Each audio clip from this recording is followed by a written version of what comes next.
और अब अपने दर्शकों को सीधे लिए चलेंगे मध्य प्रदेश के chief minister doctor Mohan Yadav, चूंकि माइनिंग विभाग की एग्जीबिशन का निरीक्षण कर रहे हैं, तो हमें कहा कि ये तस्वीरें आपको दिखानी चाहिए। तो आपके सामने तस्वीरें हैं। ये कुशाभाऊ ठाकरे कन्वेंशन सेंटर में इसका आयोजन किया जा रहा है। बाकायदा डॉक्टर मोहन यादव बहुत बारीकी से चीजों को देख रहे हैं और अधिकारियों से जानकारी ले रहे हैं। ये कुशाभाऊ ठाकरे में कार्यक्रम हो रहा है, जिसकी तस्वीरें अभी हम आपको दिखा रहे हैं।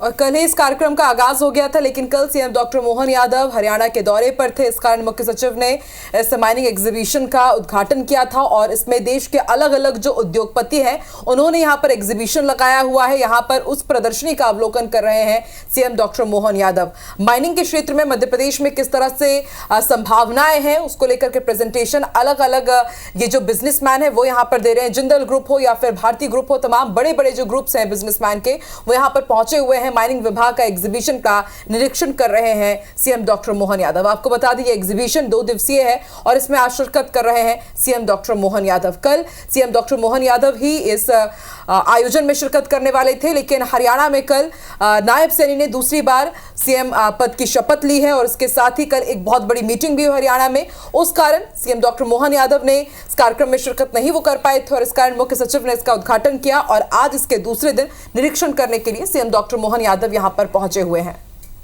देखिए, इस मामले में अच्छी जानकारी है आकांक्षा जी की, इसीलिए उन्होंने इतना आपके बारे में आपको बताया, भी इससे अवगत कराया। तो डॉक्टर मोहन यादव ने कहा भी था कि भोपाल में ये बात कही थी कि खनन कॉन्क्लेव के दूरगामी परिणाम होंगे। उन्होंने इस बात का जिक्र भी किया था।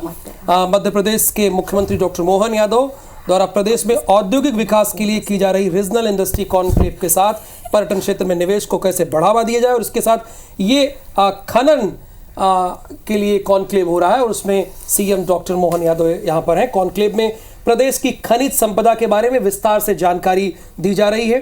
जैसा कि आकांक्षा पांडे ने आपको बताया ही कि इसमें उद्योगपतियों को आमंत्रित किया गया है। मुख्यमंत्री डॉक्टर मोहन यादव का मानना है कि प्रदेश में खनिज की प्रचुर मात्रा होने और राज्य सरकार की उद्योग नीति निवेशकों को आकर्षित कर रही है।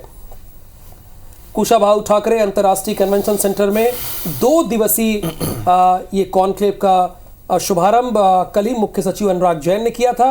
उन्होंने कई अहम बातों का जिक्र किया। आकांक्षा, वो आपको जो बताया था वो मैं बताना चाहूँगा अपने दर्शकों को कि मध्य प्रदेश देश का तेजी से विकसित होता राज्य है।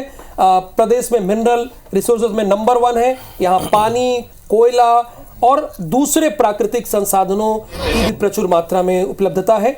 ईज ऑफ डूइंग बिजनेस में हमारी सरकार निवेशक को हर संभव सुविधा उपलब्ध कराती है। एक फॉर्म में जानकारी भरने पर वो सभी संबंधित विभागों तक चली जाती है और आसानी से उद्योग को अनुमति प्रदान हो जाती है। मध्य प्रदेश में निवेश करें और प्रदेश और देश की विकास यात्रा में सहभागी बने। कन्वेंशन परिसर में प्रदेश की खनिज संपदा पर केंद्रित प्रदर्शनी का उद्घाटन भी वहां पर हुआ और अभी सीएम डॉक्टर मोहन यादव पहुंचे हुए हैं। अब आकांक्षा जी आपको इसके बारे में विस्तार से जानकारी देंगी। तो सीधी तस्वीरें हम आपको दिखा रहे हैं। कुशाभाऊ ठाकरे कन्वेंशन सेंटर में ये खास आयोजन किया गया है जिसमें सीएम डॉक्टर मोहन यादव शिरकत कर रहे हैं।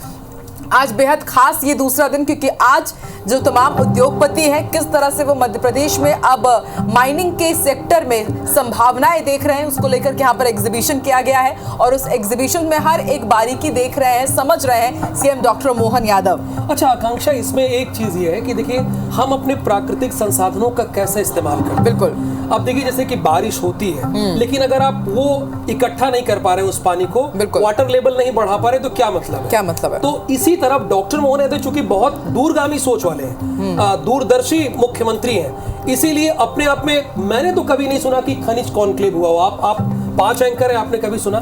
तो ये अपने आप में बेहतरीन है और वो रीजनल इंडस्ट्री कॉन्क्लेव भी कर रहे हैं और उसमें ये खनिज कॉन्क्लेव कर रहे हैं जिसकी तस्वीरें अभी हम आपको दिखा रहे हैं।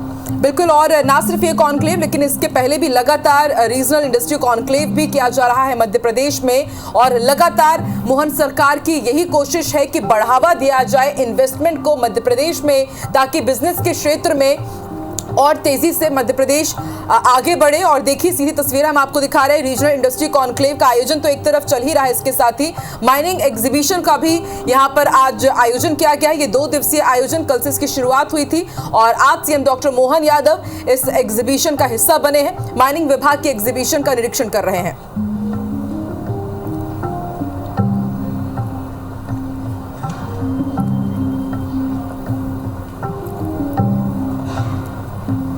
और इस जो कार्यक्रम को आप अभी देख रहे हैं तस्वीरी, इसकी आकांक्षा जो मैं देख रहा हूँ थीम लाइन वो बहुत ही अच्छे बेहतरीन है। यानी एडवांटेज भारत, मतलब एडवांटेज भारत इसकी इस सम्मेलन की थीम है। ये advantage Bharat, Indian chemicals and petrochemicals paving the future, ये इसकी थीम है। यानी इस प्रोग्राम जो अभी आप प्रोग्राम देख रहे हैं ये इसकी थीम है।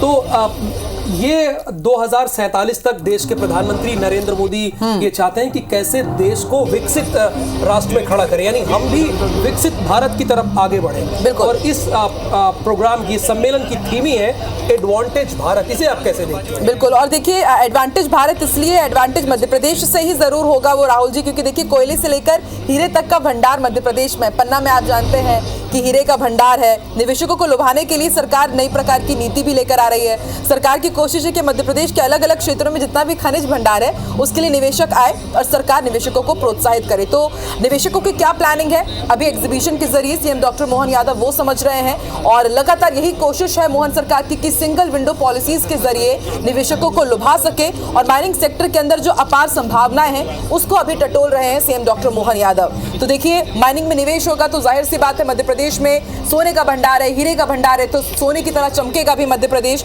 मध्य प्रदेश में हीरे से लेकर कोयले तक का भंडार है और निवेशकों को लुभाने के लिए एमपी सरकार ने जो तगड़ी प्लानिंग की है उसी का हिस्सा है कुशाभाऊ ठाकरे कन्वेंशन सेंटर में माइनिंग विभाग की तरफ से ये बहुत बड़ा यहाँ पर आयोजन किया गया है। एक बात आपने बहुत ही अहम कही, मुझे भी ये बड़ी अच्छी बात लगी कि अगर देश देखिए कैसे आगे बढ़ेगा, देश कैसे आगे बढ़ेगा, बहुत स्वाभाविक सी बात है। जब प्रदेश आगे बढ़ेगा तभी तो देश आगे बढ़ेगा।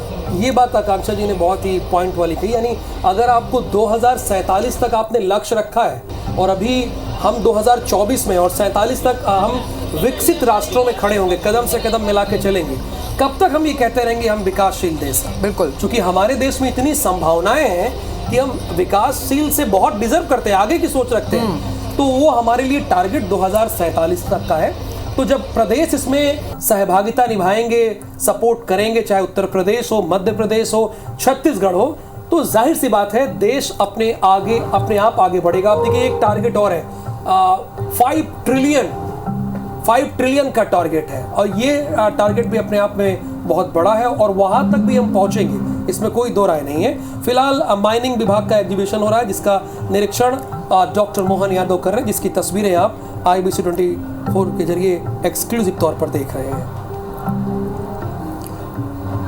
तो मध्य प्रदेश में ये पहली बार है जब खनन कॉन्क्लेव का आयोजन किया गया है।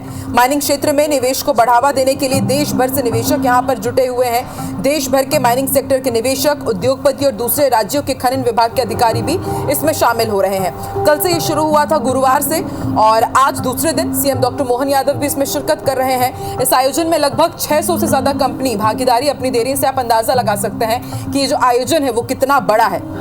देश और विदेश से ये कंपनीज आई हुई हैं और इसे मध्य प्रदेश के लिए बेहद महत्वपूर्ण मील का पत्थर माना जा रहा है।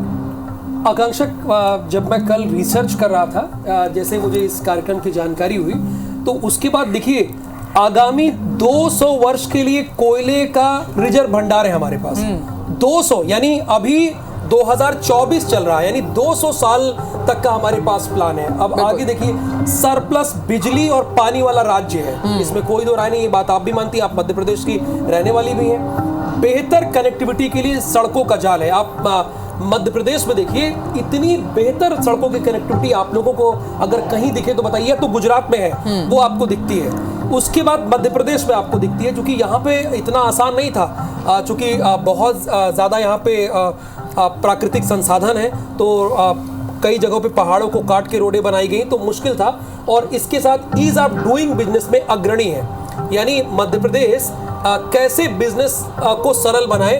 भाई एक बिजनेसमैन का होता क्या है कि वो आते हैं और 3 महीने 4 महीने 1 साल तक चक्कर लगा रहे हैं, ये बहुत प्रॉब्लम थी पहले आप देखिए।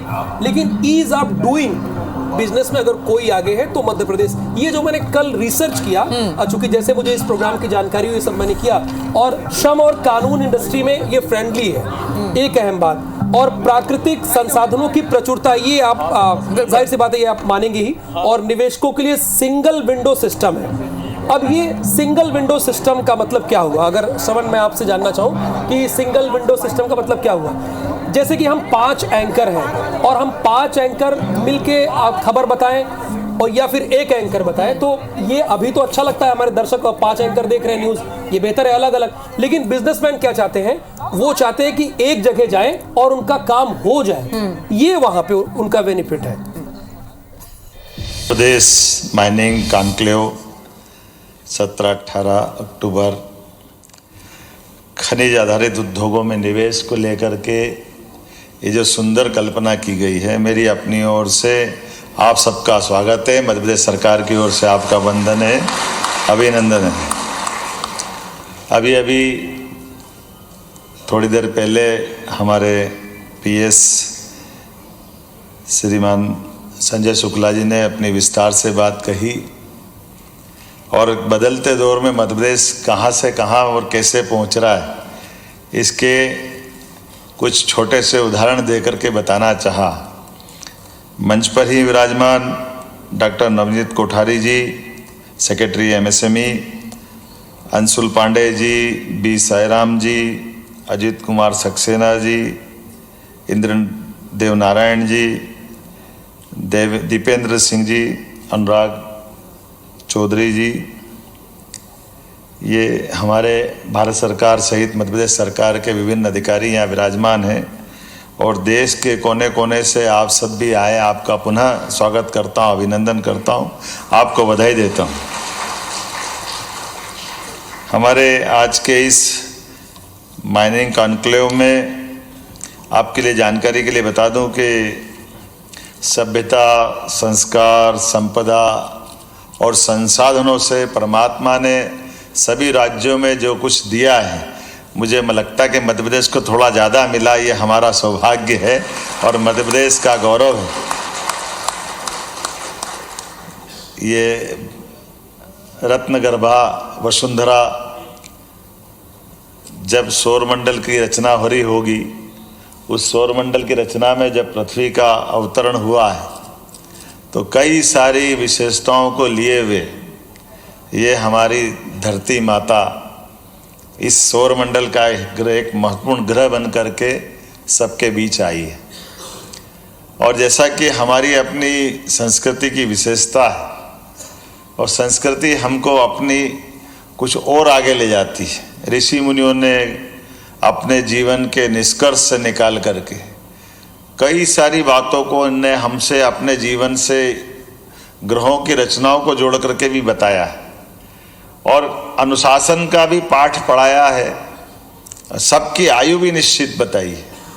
और आज नहीं तो कल इस क्रम से कोई बाहर नहीं जाएगा। हमारे अपने जीवन में जिस प्रकार से हम परमात्मा की एक कृपा से एक अपनी उम्र लेकर आते हैं, ना हम इसमें कोई क्षण भर घटा सकते ना बढ़ा सकते। एक निश्चित क्रम में आपका जन्म होता है, जन्म पे आपका कोई बंधन नहीं है, और जैसे ही आपका जन्म का समय पूरा होगा, आपके उस सारे प्रयत्न करने के बाद में भी आप कुछ भी कर लो, उसके बाद आपको अपने इस संसार लीला से विदा लेना ही लेना है। लेकिन आने और जाने के क्रम में कुछ कॉमन चीज़ें बताई है, उस कॉमन चीज़ों में हमको एहसास भी है। इसलिए कई दुनिया के देशों से हमारे देश की कई मत भिन्नता भी है, भाव के आधार पर। हमारे यहाँ कहा गया यत पिंडे तत् ब्रह्मांडे। हमको अगर इस ब्रह्मांड को समझना है तो अपने इस शरीर की रचना को समझ लोगे तो ब्रह्मांड समझ में आ जाएगा। दोनों में कोई अंतर नहीं है, ये हमारी संस्कृति हमको बताती है। और उसी में हमारे अपने काम करने के तरीके में भी वो बात आई जाती है। हमारी अपनी रत्नगर्भा इस पृथ्वी माता को हमने माता संस्कृति से जोड़ा है, क्योंकि हमारे यहाँ मातृ सत्ता को प्राधान्यता दी, और मातृ संस्था को प्राधान्यता देने में हम अपने इस कुटुंब परिवार को तो विश्व की पूरी कुटुंब की कामना करते हैं, लेकिन ग्रहों में सारे ग्रहों को हमने पितृतुल्य माना है, लेकिन मातृतुल्य अगर किसी को माना तो इस वसुंधरा को माना है, जिसके हम पुत्र हैं, जिसका आनंद हम सबको। और उसी नाते से हमने उसको धीरे धीरे वसुधा को नहीं, हमने अपने 200 से ज़्यादा देशों में भी अपने आप को भी, अपने देश को भी मातृ संस्था से जोड़ा है। इसलिए मातृसत्ता के आधार पर हमने दुनिया के सारे देश वो अपने आप को पितृसत्ता से जोड़ते हैं। तो वो कोई अमेरिका माता नहीं बोलता, इंग्लैंड माता नहीं बोलता, एकमात्र देश है जो भारत माता की जो बोलता। हमें इस बात का गर्व है, क्योंकि जैसे हम मातृ सत्ता से जुड़ते हैं तो हम मातृ की, एक माता की कल्पना करें, कामना करें, बच्चे के जन्म से लेकर के उसके अपनी जिंदगी की महत्वपूर्ण यात्रा मुकाम तक सारे लोगों की पूर्ति हो सकती है। लेकिन हमारे यहाँ पर अपने संस्कृति में बताया गया कि जीते जी अगर आपने देवता नहीं देखे हों, हमने माताओं को, अपने पिता को देव सत्ता के नाते से सीधे सीधे स्वीकार किया है। ये हमारे संस्कृति ने हमको सिखाया है। इसी नाते से हम अपने मातृ देवो भव, पितृ देवो भव, उनको देवता के बराबर मानते हैं। और केवल मानते नहीं है, ये हमने एहसास भी किया। जैसे हमारी रचना, हमारी रक्त धमनियाँ हमारे शरीर से अपने रक्त का प्रवाह करते हुए जीवन देती है, उसी प्रकार से हमारी इस वसुंधरा के अंदर बहने वाली नदियाँ हमारे उस रक्त प्रवाह की समान इस रत्नगर्भा पृथ्वी के जीवंत होने के प्रमाण देती है। और इसीलिए ये बाद में नोबेल पुरस्कार मिला होगा जिनने अलग अलग प्रकार से प्राण ढूंढने का प्रयास किया। तो हमारी अपनी पृथ्वी के अंदर भी प्राण है, वनस्पति में भी प्राण है। ये आधुनिक साइंस की दृष्टि से ये अब लोगों को मालूम पड़ रहा है और वो उसको पुरस्कार देते हैं। लेकिन हम तो अपने आप को धन्य मानते हैं कि हम अपनी रत्नगर्भा से भी अगर लेने की कल्पना करते हैं तो हम इसका दोहन नहीं करते हैं, इसका शोषण नहीं करते हैं, दोहन करते हैं। और दोहन और शोषण में जमीन आसमान का अंतर है। दोहन का अर्थ ही है कि हम अपने लिए पा तो जरूर रहे हैं, लेकिन पाते पाते हमारे बीच में देने वाले की कृपा भी है और हमारा उदात्त भाव हम श्रद्धा से ग्रहण कर रहे हैं। इसलिए हमारे यहाँ पर हर एक जगह पर अपने जीवन में कदम कदम पर दोहन और शोषण के प्रतिकार करते हुए, इस बीच का अंतर समझते हुए हमने इसमें शोषण के बजाय दोहन को जोड़कर देखा। और दोहन को जोड़ने में हमारे जो कुछ हमारा है वो परमात्मा की कृपा से है, ईश्वर की लीला से है। इसलिए उस पर हमारा अधिकार है, हमारे देश का भी अधिकार है। लेकिन देश को भी हमने छोटा नहीं माना, इसलिए वसुधा के माध्यम से पूरी दुनिया को अपन ने माना है। तो यहाँ जो मिला इसमें विश्व का भी अंश है, और जो विश्व के अंदर जो कुछ चाहिए या लेना देना है, इसको परस्पर हमारी अपनी उसी भाव को लें जिसको मैंने शब्दों में अलग अलग प्रकार से व्यक्त किया है। इसलिए हमारी यहाँ की संपदा को देखने में, लेने में, देने में मूल भाव का अंतर है। इसलिए मुझे इस बात की प्रसन्नता है कि अगर हमने खनिज संपदा की अगर बात कही है तो परमात्मा ने भी कृपा कैसी करी। वैसे तो देश पे कृपा करी, दुनिया के कई देश ऐसे, लेकिन वो 6 ऋतुओं के लिए तरसते हैं, 3 मौसम के लिए तरसते हैं। उनके यहाँ केवल गर्मी और बरसात के अलावा कुछ होता नहीं, लेकिन हमारे देश के अंदर सब कुछ उपलब्ध है।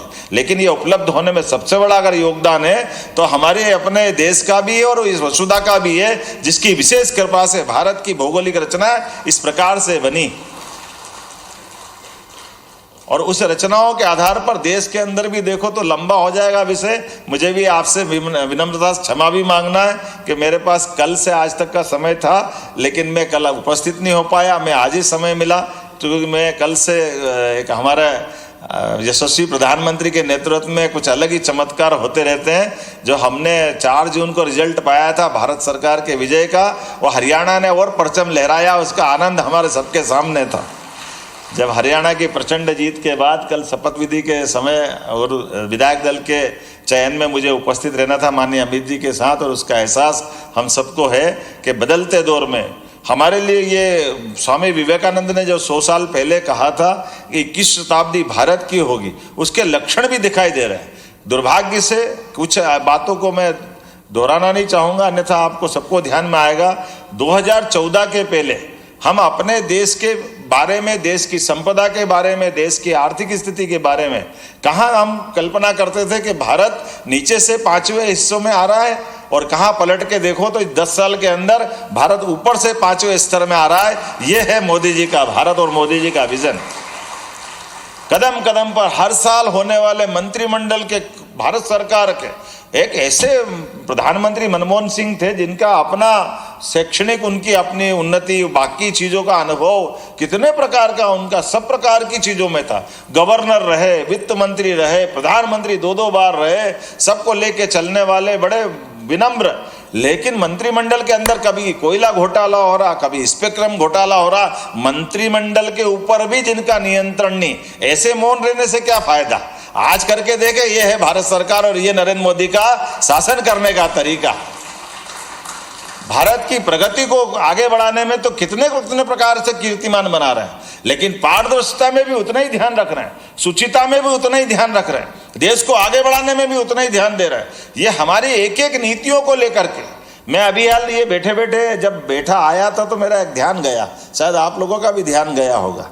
ये यहाँ से वहाँ तक जितने अधिकारी बैठे हैं, सबके यहाँ पे सफ़ेद फूल रखे, मेरे पास पीले फूल रखे, और हमारे पीएस के पास पीले भी रखे और लाल भी रख दिए। मैं इसका कारण ढूंढ रहा था कि ये कारण क्या हो सकता है, तो मुझे पुरानी फिल्म का गाना याद आ गया, पानी रे पानी तेरा रंग कैसा, जिसमें मिला उसके तो सरकार तो हमेशा रहेगी, ये उसका प्रतीक है। सरकार चलाने वाला कैसा है, ये उसका भी प्रतीक है। मुझे इस बात की प्रसन्नता है कि यशस्वी प्रधानमंत्री के नेतृत्व में मैकेनिज्म तो वो का वही है, अधिकारी भी वही है, लेकिन अधिकारी को छूट दे कि अगर पारदर्शिता की नीति बनाना है, अगर खदान की नीलामी बनाना है, नीलामी की कोई पॉलिसी बनाना है, तो मुझे इस बात का गर्व है, इतनी साफ सुथरी पॉलिसी बनी कि 10 साल के बाद 11वां साल चालू हो गया, एक भी कोई घोटाला कुछ लफड़ा झंझटबाजी अपने भारत सरकार के माध्यम से नहीं आया। और ग्रोथ कैसी हो रही, प्रगति कैसी हो रही, किस किस प्रकार से हो रही, कभी कल्पना कर सकते हैं क्या। यह आज बदलते दौर में मुझे तो भगवान राम के चरण देकर आनंद आ गया कि हमारे यहाँ का अपना पत्थर अयोध्या में भगवान राम के मंदिर पे पहुंच रहा है।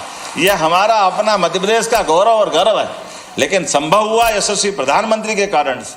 ग्रेनाइट का बताया, अभी जो मुझे बताया कि ये जो वहाँ कर्नाटक में आमतौर पर हम ये सब चीज़ें खदान के मामले में आंध्र, कर्नाटक, तमिलनाडु पे ही देखते थे, लेकिन हमारा अपना यहाँ की पत्थर की कृति, यहाँ की अपनी माइनिंग से निकली हुई कृति और उसकी गुणवत्ता कितनी उच्च कोटि की अभी अपन यहाँ देख करके आ रहा है। और वो नहीं कितने प्रकार से, अलग अलग प्रकार से आप सब ने भी, अभी मुझे इस बात की प्रसन्नता कि भारत सरकार ने हमको नंबर 1 का पुरस्कार दिया माइनिंग नीलामी को लेकर, तो वो केवल भारत सरकार की उस पॉलिसी को धन्यवाद देते।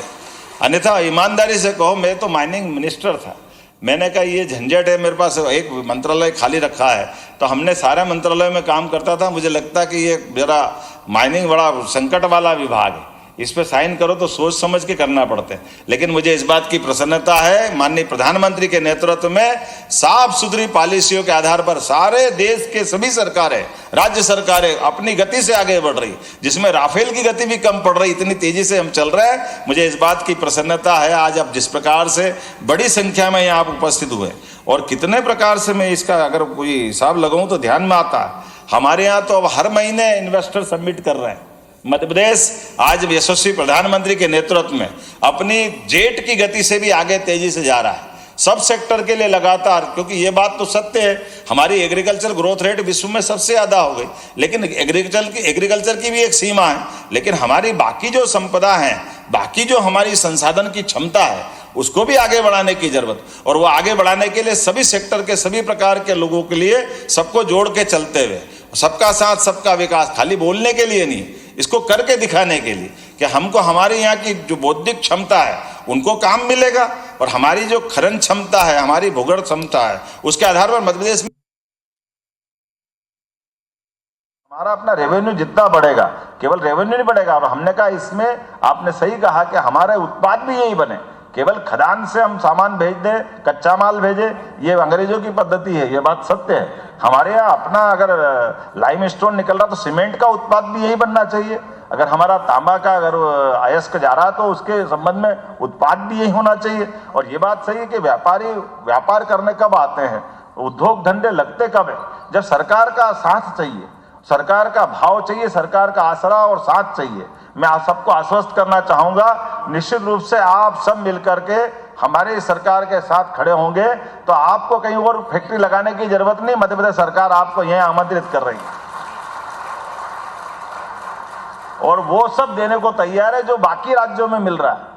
और कई मामलों में तो बाकी राज्यों से बढ़कर के भी जो हमारे अधिकारी जो चाह रहे हैं, हम तो उससे भी आगे बढ़कर आपको मदद करने के लिए तैयार रहेंगे, क्योंकि इसी बात की तो जरूरत है। अब आप छोटी छोटी बातें देखो, मैंने देखा कि वो हमारे एमसेंट वाले काफी अच्छे अलग अलग प्रकार की मशीनें आई। अब ये वास्तव में अगर ये नहीं होता तो होता क्या है, हमारी जीवित नदियां हैं जो माता के रूप में नर्मदा जी से लगा करके सोन नदी तक, ये तो नदियों का मायका है मध्य प्रदेश। कौन सी नदी है जो यहाँ नहीं है? चंबल, सोन, नर्मदा, हमारी बाकी सहायक नदियों की तो गिनती नहीं है। लेकिन इन नदियों की मूल पर्यावरण इकोसिस्टम इसलिए बिगड़ रहा है, सीधी मशीन लग करके अंदर से रेती निकाल करके नदी की धारा बदलती है। अब ये बदलते दौर में पुराने जमाने में उस रेती से काम चलता होगा, अब तो समय बदल गया और अब तो समय भी और आगे बढ़ गया कि नीचे आपका कोई और अयस्क निकल रहा, ऊपर का रॉ मटेरियल से वही पीस दो तो ये बराबर हो गया, हमारे एमसेंट हो जाएगा। ऐसे ही तरीका है ना, ज्यादा समझता नहीं हो लेकिन जितना समझता हूं उसमें से ही बताना चाह रहा हूं। तो ये जो हमारे पास में आम के आम गुठली के दाम जो सुनते थे वो यही तो है और क्या है। और वैसे तो मध्य प्रदेश में क्या नहीं है, मध्य प्रदेश तो इतना भाग्यशाली कि हमारे यहाँ भी सोना बचा था तो सोने की भी खदानों का संकेत मिल रहा है। मध्य प्रदेश में सोना भी मिल रहा तो हीरा भी मिल रहा है। और मेरे को आज तक समझ में नहीं आया कि जब वहां हीरा मिलता उस जिले का नाम पन्ना क्यों है। ऐसा लगता पन्ना भी कहीं से छिपा होगा। अभी पन्ना का नाम रहस्य समझ में नहीं आया है, क्योंकि मुझे बताया गया कि पन्ना अभी नहीं मिला है। ऐसे ही है ना, लेकिन नाम अगर पन्ना है तो कोई कारण होगा ही सही कि जहां हमारे पास जो जो चाहिए वो सब मिल रहा है। ऐसे में आज के समय पर खास करके हम सब मिलकर के, अब ये आज मुझे बताया गया कि हमारे अपने लगातार अभियान जो चल रहे हैं कि मध्य प्रदेश के सभी प्रकार के उद्यमी और इन्वेस्टर समिट से मध्य प्रदेश को अभी तक लगभग 2,45,000 करोड़ से अधिक के तो निवेश के प्रस्ताव हमारे सभी सेक्टर के आए हैं। अब 2,45,000 किसको कहते हैं। और अभी इसी महीने हमारे हर महीने एक रीजनल कॉन्क्लेव हो रही है और इसीलिए इस महीने की 23 तारीख को रीवा में होने वाली है। लेकिन अब तो देखो कमाल कैसा हो रहा है और माहौल कैसा बन रहा है। आज दोपहर में मैं माननीय पेट्रोलियम और खास करके हमारे ये केमिकल और फार्मा हमारे अपने मंत्री जो स्वास्थ्य मंत्री भी है, भाजपा के राष्ट्रीय अध्यक्ष नड्डा जी के साथ था। तो हमारी दो बड़े एक तरह से गेल और इसमें बीना वाले प्रोजेक्ट को लेकर के भारत सरकार के साथ पेट्रोकेमिकल का और बहुत बड़ी इंडस्ट्री आ रही और ये भी बहुत बड़ा सेक्टर है। उस सेक्टर के लोगों को आमंत्रित वहां दिन में कर रहा हूं और शाम के समय माइनिंग वालों के साथ बैठा। इससे अच्छा भाग्य किसी मुख्यमंत्री का हो सकता है क्या? सुबह दोपहर में बंबई और शाम के समय भोपाल, और यहाँ से अब 3 दिन की गैप है मालूम पड़ा। उसके बाद रीवा में बैठ करके ऐसे इंडस्ट्री का एनक्लेव करेंगे हर महीने लगातार व्यापार व्यवसाय को बढ़ाने के लिए। और ये केवल ये बात तो सत्य है कि सबको 2 रोटी खाना है, लेकिन अपने साथ ये उद्योगपतियों का ज्यादा मैं आपको धन्यवाद भी देना चाहूंगा। ये बदल गया समय, आपके माध्यम से आपके काम करते करते कई लोगों के पेट आप पालते हो और प्रदेश और देश को आगे बढ़ाते हो, इसलिए उद्योगपति की ज्यादा बड़ी भूमिका है। मैं आपको धन्यवाद भी देना चाहूंगा। सरकारी नीतियों का पालन करते हुए पारदर्शिता के साथ सरकार चलाने का जो संकल्प है, इसमें सबका साथ, सबका विकास, सबका विश्वास, विश्वास शब्द बड़ा है। हम और आप मिलकर के जो हमारी व्यवस्थाओं की सीमा है, उन सीमाओं को बनाए रखते हुए सबका विश्वास बनाए रखें। और जब ये सब करेंगे तो सबका प्रयास होगा तो निश्चित रूप से हम सफल होंगे। मेरी अपनी ओर से आज मुझे बताया गया कि आज में हमारे पास कौन कौन सी अलग अलग प्रकार की, ये तो लगभग 10 से 11 हमारी अपनी कंपनियों ने निवेश के प्रस्ताव दिए। मैं खोल के तो नहीं बताऊंगा, समय कम है, लेकिन लगभग 20,000 करोड़ के अपने प्रस्ताव आज ही मिले। मैं बधाई देना चाहूंगा। हमारी ये 2 दिन की कॉन्क्लेव ये सफल हुई है। माइनिंग की अलग अलग प्रकार से स्टील प्लांट भी है, इंटीग्रेटेड स्टील प्लांट भी है, फेरो अलायंस भी है, कोल बेड मिथेन और कोल गैसिफिकेशन, और खास करके ये बैतूल जैसे बेल्ट में और छिंदवाड़ा में, और लगभग 5,000 करोड़ का अकेला इसी में ये इन्वी नायर पेट्रोडाइन लिमिटेड द्वारा है, और डालमिया ने सीमेंट प्लांट, और क्या क्या, सबके लिए जोरदार ताली बजाओ। 20,000 करोड़ के। जब आप साफ मन से, शुद्ध अंतर्मन से और अपनी भावनाओं से अगर परमात्मा से आशीर्वाद मांगते हो तो इसी प्रकार से सब क्षेत्रों में परमात्मा आशीर्वाद देता है। मैं आज के इस अवसर पर आप सबका पुनः वंदन करता हूँ, अभिनंदन करता हूँ और बधाई देता हूँ और उम्मीद करता हूँ कि ये क्रम आखिरी नहीं है। लगातार आप मध्य प्रदेश से प्रेम बनाए रखेंगे। आप सबका पुनः वंदन, अभिनंदन, बहुत बहुत धन्यवाद। बहुत बहुत धन्यवाद।